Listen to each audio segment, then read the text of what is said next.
aí do YouTube, tudo beleza? Como vocês viram no começo do vídeo, eu tô treinando bunny hop. E nesse vídeo ainda vai ter o bike check da minha Pro X.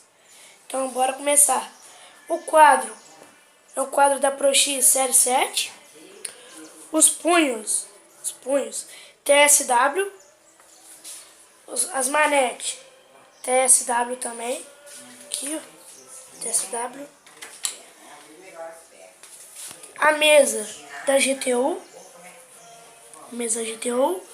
O guidão GTS. O garfo da Pro X. Os freios Pro X. Os pneus da Levorin, né, aro 20. O aro Vezan.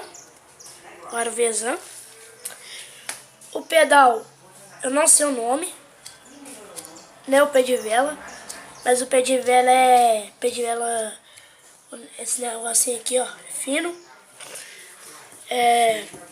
Os freios de trás também é da Pro X. O banco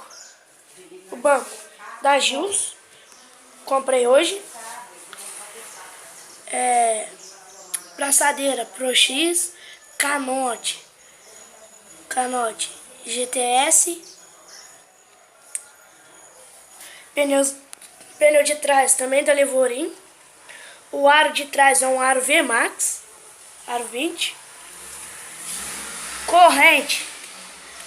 Corrente ETEC, pedal mesmo. A coroa também não sei o nome, né? Então, galera, esse foi o bike check da minha... Não sei falar o nome direito, mas tá bom. Esse foi o bike check da minha Pro X, né, mano?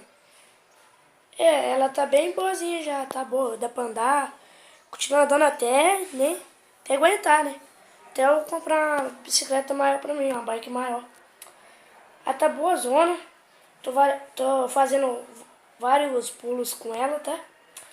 E esse foi o bike check, galera. Muito obrigado por ter assistido. Valeu, falou, fui!